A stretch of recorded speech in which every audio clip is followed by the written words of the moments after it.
Today, we're going over DI boxes, what they are, what they do, and what they won't do. I hope to not only teach you about what a DI box is so you can make the best decisions when it comes to purchasing one, but for a lot of you, I want to help save you some money because you might not actually need one. Starting with what a DI box does. A DI box changes your signal from an unbalanced instrument level signal to a balanced line level signal from 1/4" cable to XLR cable. There are two different types of DI boxes, active and passive DI boxes. Passive DI boxes are transformers that perform impedance matching and balancing, and that's pretty much it. For a simple piece of equipment, there are advantages to this one though. They don't add any noise to the circuitry, they don't require power, and in some cases it may give a desirable coloration to your signal. Active DI boxes include a preamplifier. It provides a stronger signal and a higher input impedance. That means it can handle lower level signals while not losing the sound quality. A good rule of thumb is active DI boxes for passive pickups, passive DI boxes for active pickups.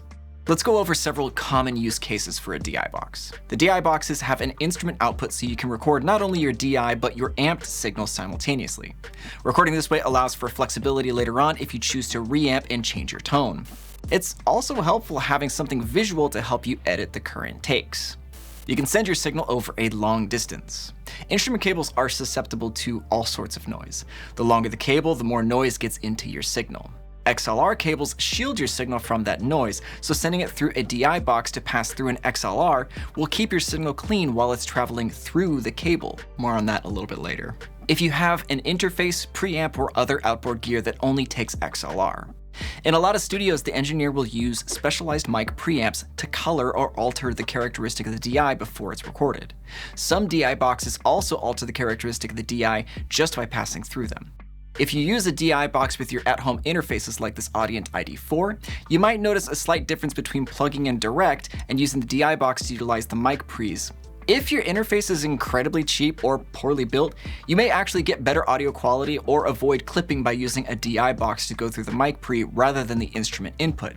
However, my advice in this case is just to get a better interface rather than a DI box. Odds are that if the high Z isn't good, your mic pre isn't that much better, and it's not that much more money to get a good quality, affordable interface. But I'll go over that in more detail in another video.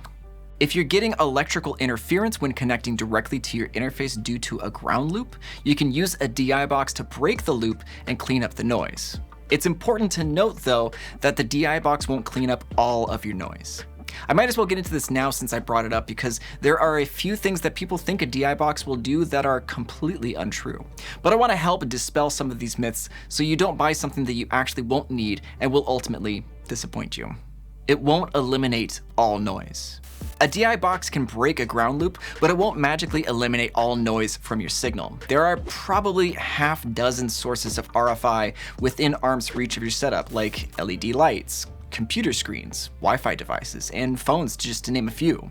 Those will get picked up by your pickups regardless of how much shielding you have or even if you have humbucker pickups. Then all that noise gets sent through with your signal. Remember, XLR cables shield your signal only while it's in transit through the cable. I unfortunately learned this lesson the hard way several years ago when trying to record an album on my laptop in my old apartment in downtown Sacramento. I got some absolutely heinous noise through my pickups wherever I went in my apartment, and through my research, I came across many people online touting that a DI box would fix all my problems. Well, it didn't. So if you're using a DI box and you're still dealing with a lot of noise, you may need to do something about the environment in which you're recording in. A DI box does not make you sound better. Now, I know some of you are probably immediately heading to the comment section because this might seem a little controversial or because maybe you bought one and it did make you sound better, but stick with me on this one for just a second. A DI box won't make you sound better, just different, depending on what you run your signal through. Whether this is a good change or not really depends on the application you use it for, because context is king. That new DI box and mic pre could change your tone in a way that actually takes away from the overall vision of the music you're recording. Or the change in tone may not reflect the actual investment you made in that new gear. Imagine if you purchased a DI box for $200 and all it really does is add a few dBs of low or high mids. For instance, I tracked my Strandberg guitar through both the instrument input on my Audient ID4 and using my Little Labs Red Eye DI box through the Audience preamp. So here's the tracks without any processing.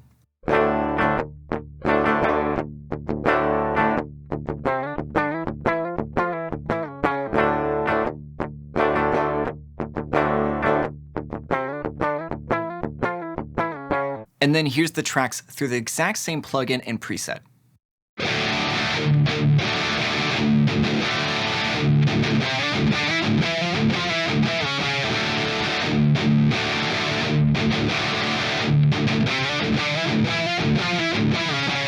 They don't sound the same, of course, but do you think the difference is worth $200?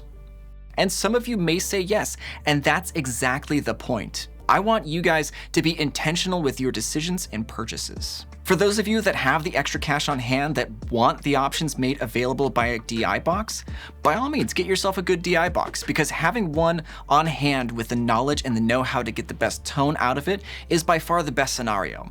For those of you that don't fall into needing a DI box for the stated uses, like if you're running into a quality interface, you have a short-ish cable, no ground loops, no clipping on the instrument input, and you aren't recording a real amp at the same time, you don't need a DI box. As I said earlier, I'd make sure you invest in a great interface first, and then when you have the extra gear, experience, and know-how, then invest in a good DI box. Thank you so much for checking out this video. This is the first in a Back to Basics series I've been working on, so be sure to subscribe if you're interested in following along. I'll leave a card to the next video in the series here. And if you like this content, please be sure to let me know what other sorts of topics you'd like to see covered on this channel. With that being said, I'll see you in that next video.